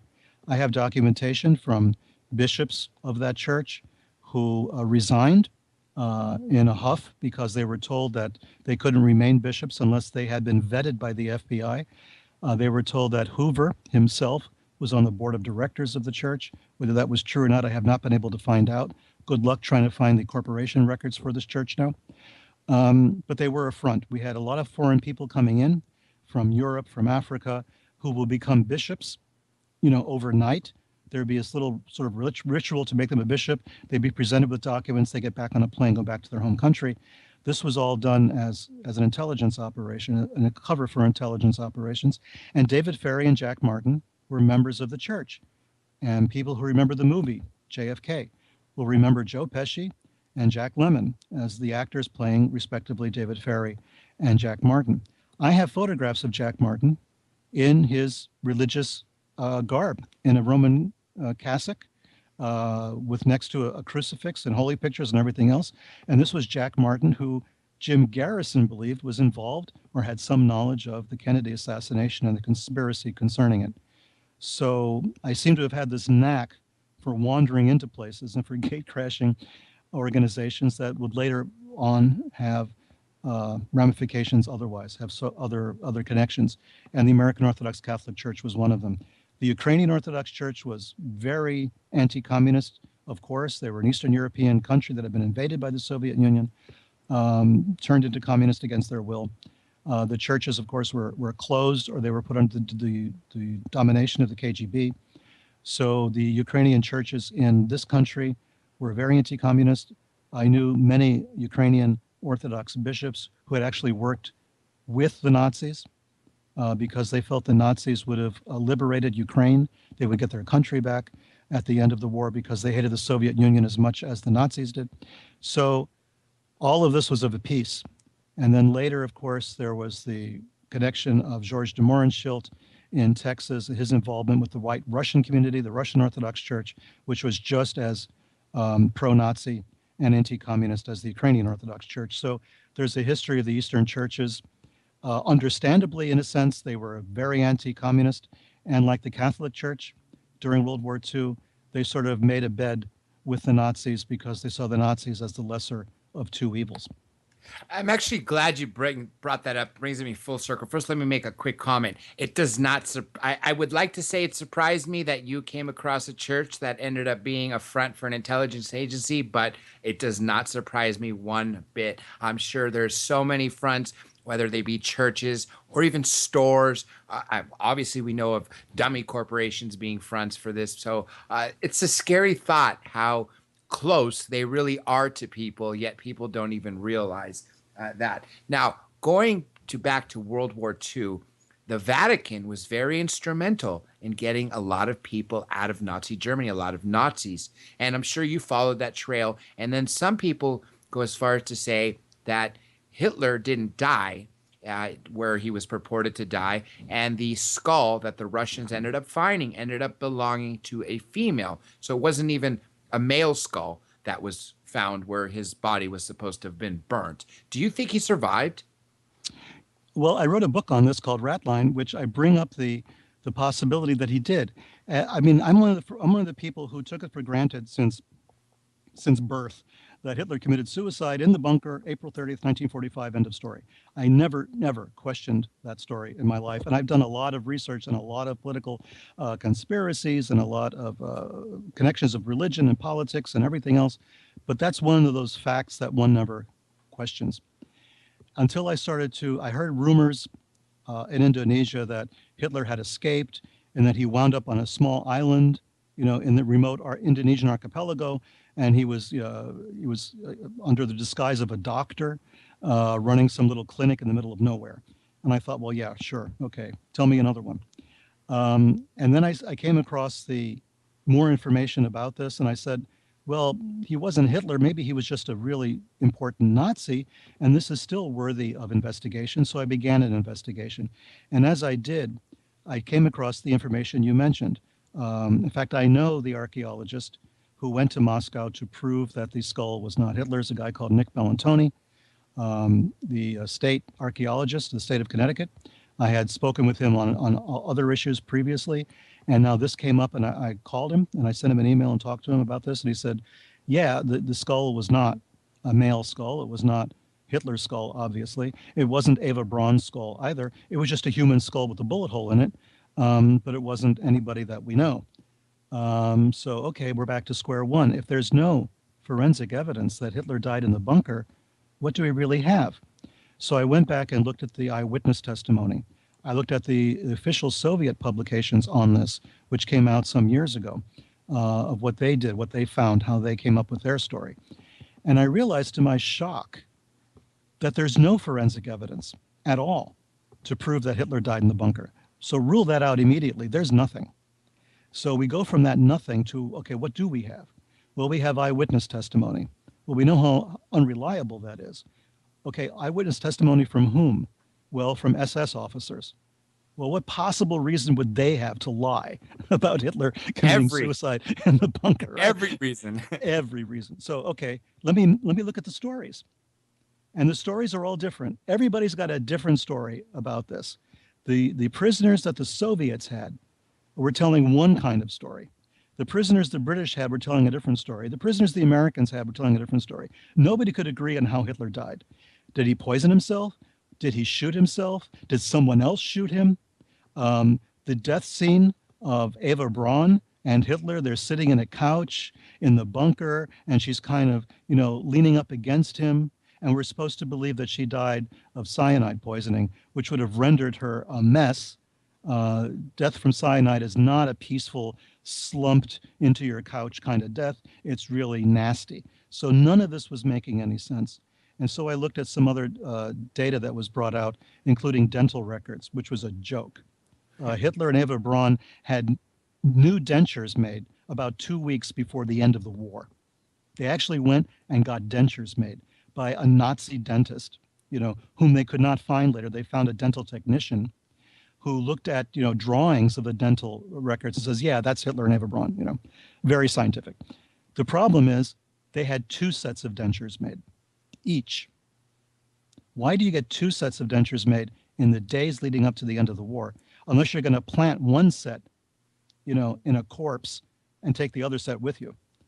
So I started to piece this all together, and my reaction at this point is we don't know if Hitler died in the bunker. I don't believe that we have any evidence to prove that he did. There's just nothing there to work with. So let's look at everything else. Could he have escaped to South America? Well, sure, he could have. But why would you go to South America when you don't trust your own brother Nazis any longer? Right? Hitler couldn't trust his generals. They tried to kill him in July of 44, Operation Valkyrie. Valkyrie, that's right. Right? He couldn't trust them. He couldn't trust Himmler. Himmler was trying to cut a separate deal with Allen Dulles and with the West at that time. Hitler found out about it. He fired Himmler as head of the SS. Right? On and on and on. He couldn't trust anyone. So where would he go? He would go somewhere else.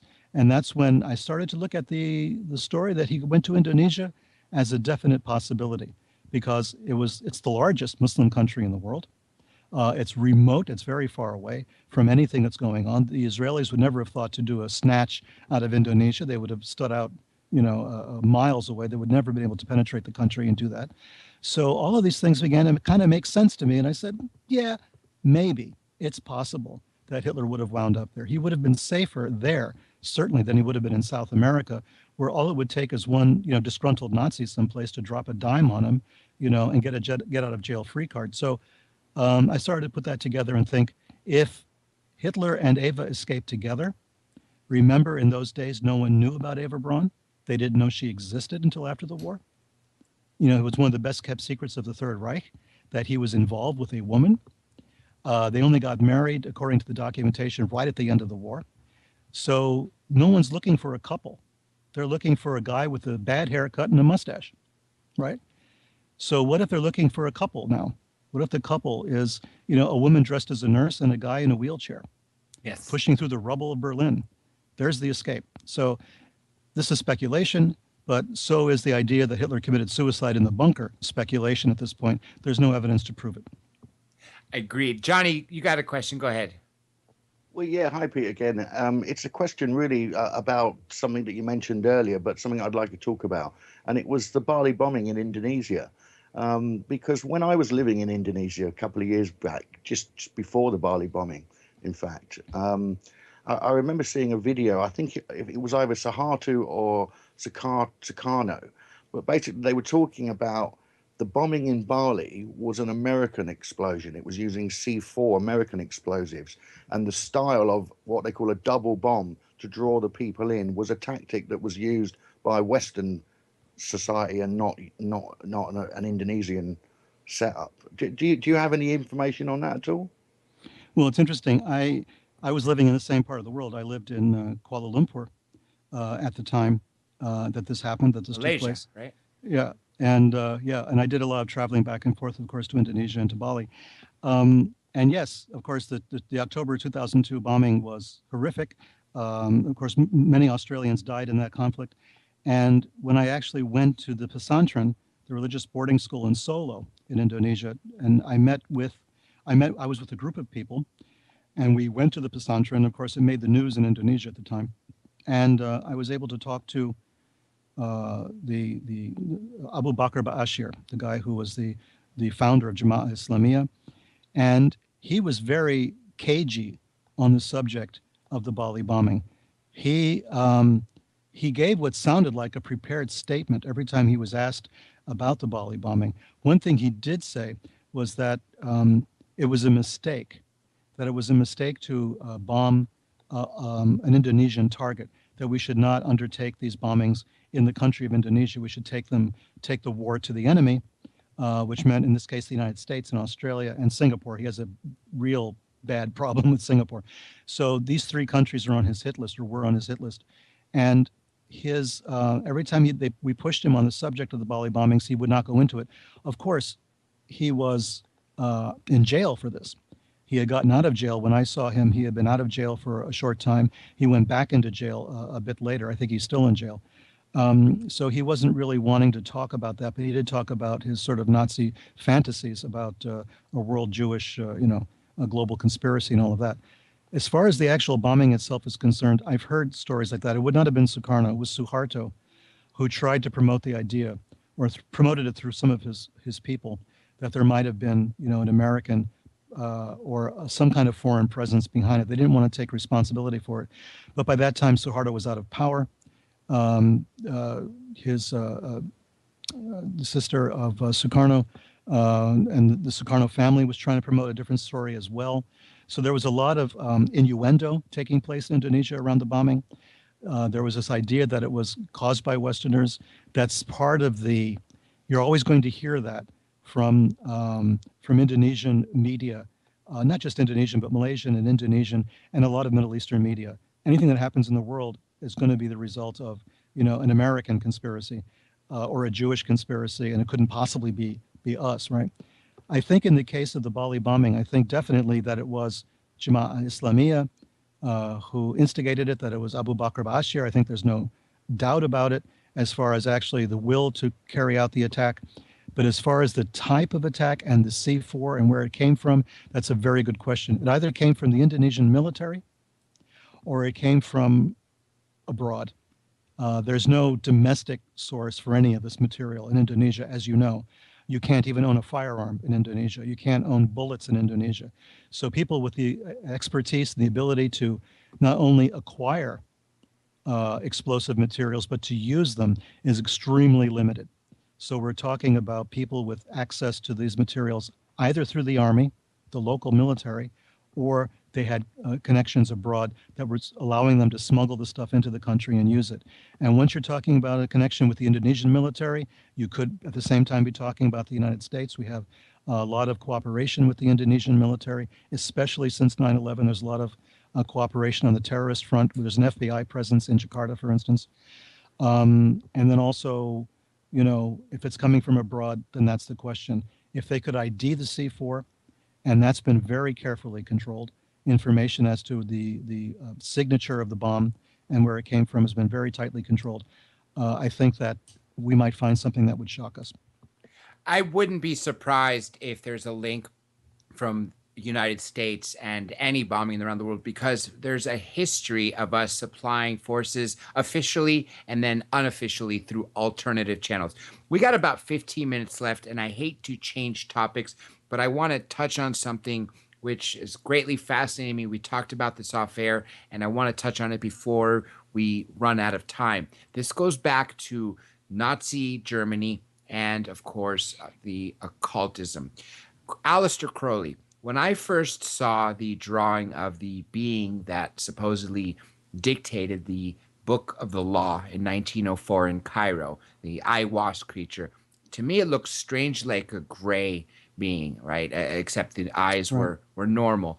And then, of course, reading further into his work, I came across a book about him being an intelligence operative for the UK, and some go as far to say as he was actually a double agent working for the UK, but also posing as an officer or someone helping the Nazis by feeding them counterintelligence because of his interest in occultism and the super interests from all the Nazi high-ranking officials that were into it. Obviously, I would think that they would turn to someone like Crowley for information. What do you know about Crowley and Nazi, and then alternatively, prior to World War II, about the creature I was? Wow.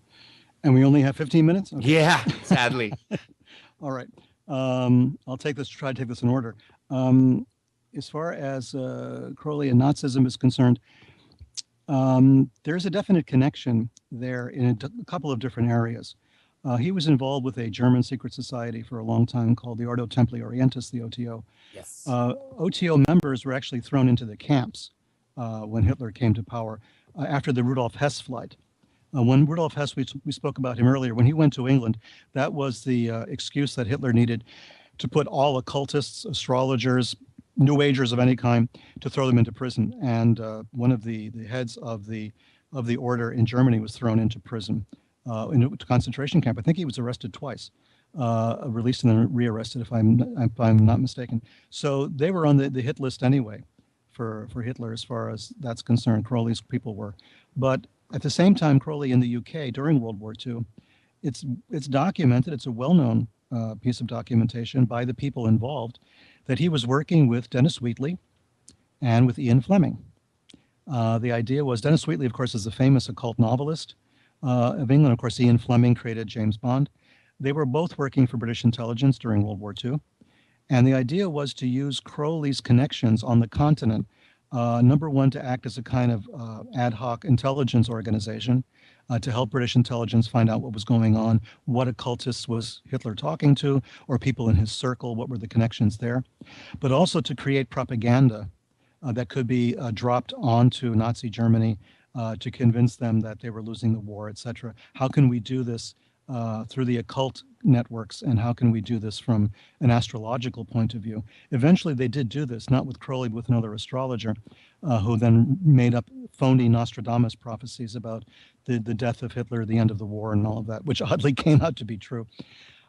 So we have that, one connection running along one end. But during World War I, we now know that Hitler was a kind of contract agent for British intelligence. He was working in the United States at the time for a magazine called The Fatherland. And The Fatherland was run by a man called George Sylvester Viereck. Viereck's son, Peter Viereck, actually was an intelligence agent for the United States during World War II, oddly enough. I talk about this, I believe, in Unholy Alliance.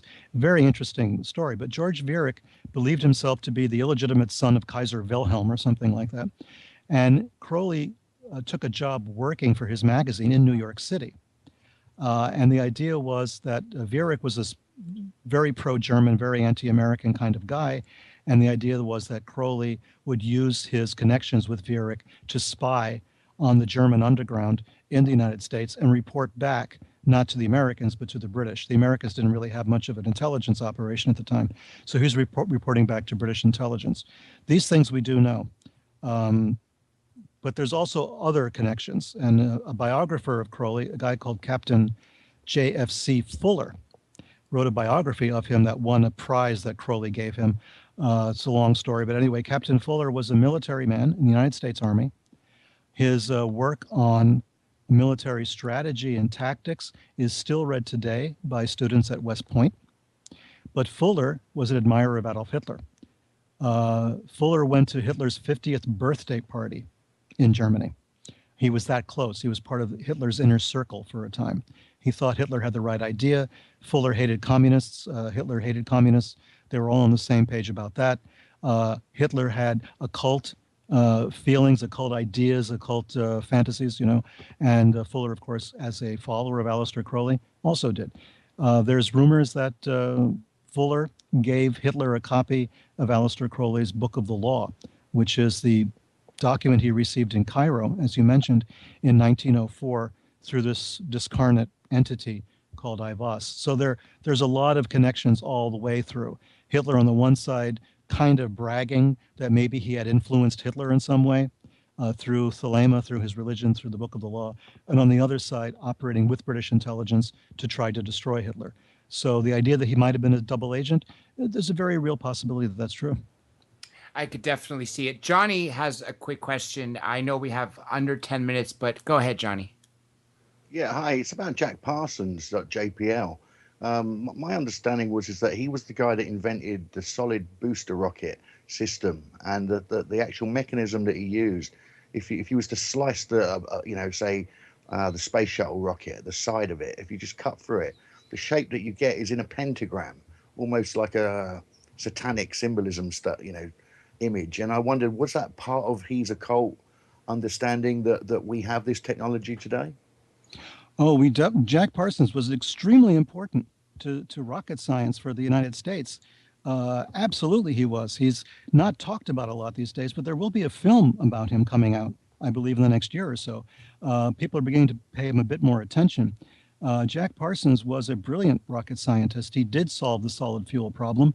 The United States was having a hard time. They had fuel-propelled torpedoes and stuff on board their ships at sea, but the fuel would degrade and then become useless. He solved that problem. But he did a lot of other things besides. JPL, the Jet Propulsion Laboratory, was usually referred to jokingly as Jack Parsons Laboratory. There's a crater on the dark side of the moon named after Jack Parsons. Parsons was an extremely important rocketeer. And when you talk to the other rocketeers around that time, Theodore von Karman and some of the other guys, they said that Parsons was the genius behind it. He was the brilliant guy with all the brilliant insight into how these things would be done. So Parsons was extremely important to the American rocket program in general. And he was a follower, a very devoted follower of the same Aleister Crowley we've been talking about. He at one point ran the American branch of the Ordo Templi Orientis in California, in Pasadena. But he lost his security clearance. The FBI thought he was involved with some weird cult, which is kind of true. But they also thought that he was involved with communists and socialists. And most of the people around him at the time who were part of the rocket operation, the invention of these rockets, the invention of the fuels and the development of rocket technology, were people who became under suspicion by the FBI during the McCarthy era.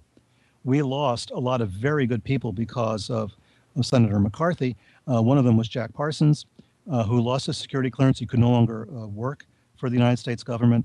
We also lost a very famous Chinese scientist that we insisted was a communist when he wasn't.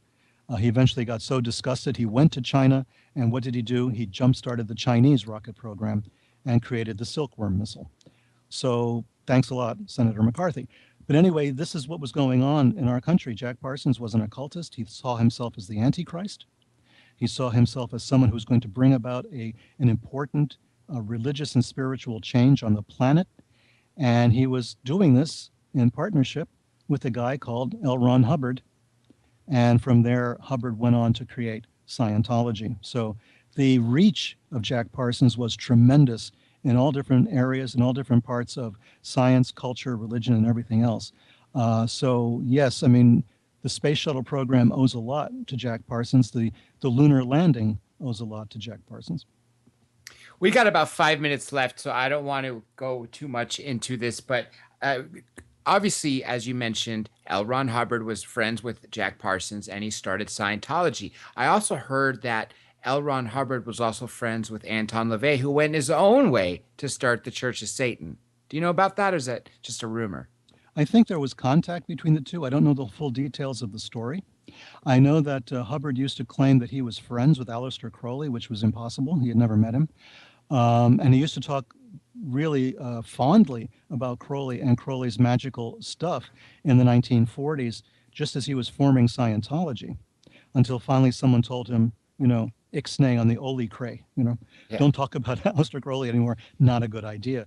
But for a long time, he was bragging about his close personal relationship with Aleister Crowley, which is completely opposite from the facts. So, but the connection with LaVey would make excellent sense, because LaVey was just as interested in the type of people to join his organization that Hubbard was interested in to join Scientology. They were operating in the same part of the world, operating out of California, going after the celebrity market. doing all the same things. So that their paths would have crossed makes excellent sense. And of course, what I ended up learning about the Church of Satan is that it's essentially atheism, where you're your own god. They don't necessarily believe or worship a devil or some deity rather than themselves. But the Satan part was just taken as a sort of circus act. Is that correct? Oh yeah, I mean the whole Satan thing. The idea of it is we're transgressive. We're going to break all these taboos. We're up against normal petty bourgeois morality or whatever you want to call it. Yeah, the whole satanic aspect of it. I don't think very many people took it that seriously.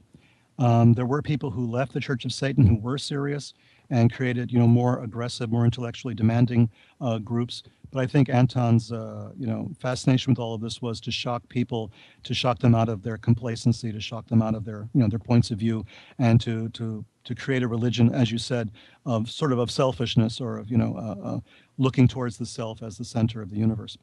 And there's a lot of comparisons that you can make, that you can draw between the Church of Scientology as well as the Church of Satan. Am I right? Oh yeah, from that point of view, they have a lot in common. Certainly, they both were, they both had an occult background.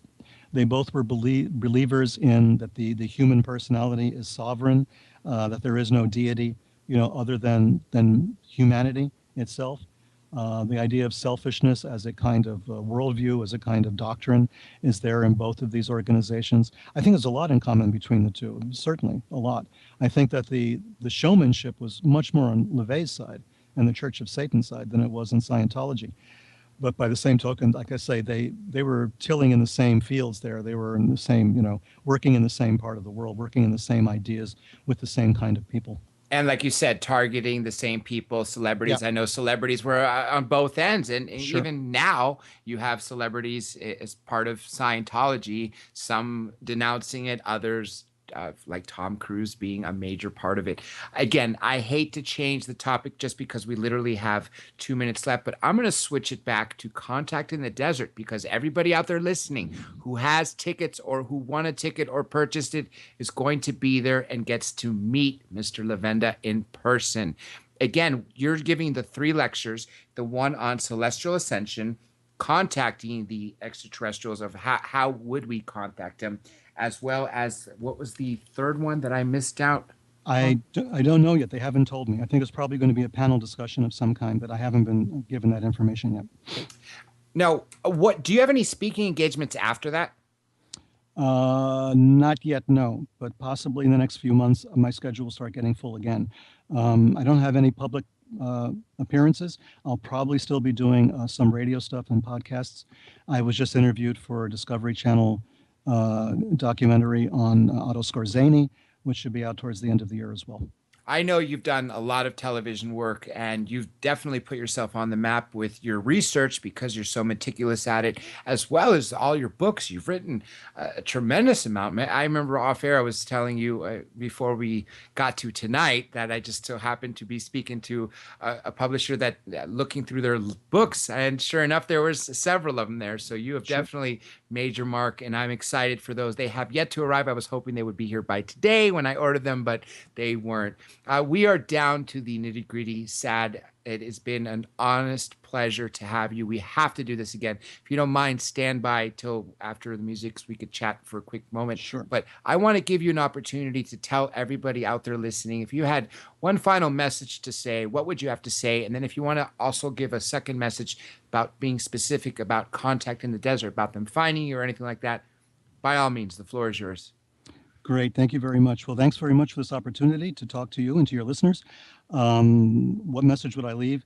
The message is, it's Fox Mulder's message, trust no one, pay attention. It's the best we can do these days is to pay attention. If all of our news, if all of our information is coming from a handful of sources that, basically all of our media is controlled by 5 guys who can sit in a conference room and decide what they're going to do, we know that we need to look for ourselves. We need to think for ourselves. Think logically, think clearly. Don't believe everything that comes down the pike, but at the same time, use your use your imagination, use your intelligence and your logic to try to separate the wheat from the chaff. I know it's very difficult, but there are people out there who are trying to help you do this. Hopefully I'm one of them, but there's a lot of other people too who are trying to do this for you. Contact in the Desert, it's going to be my first physical appearance before people since the Secret Space Conference in Amsterdam. So I'm looking forward to seeing all of you there.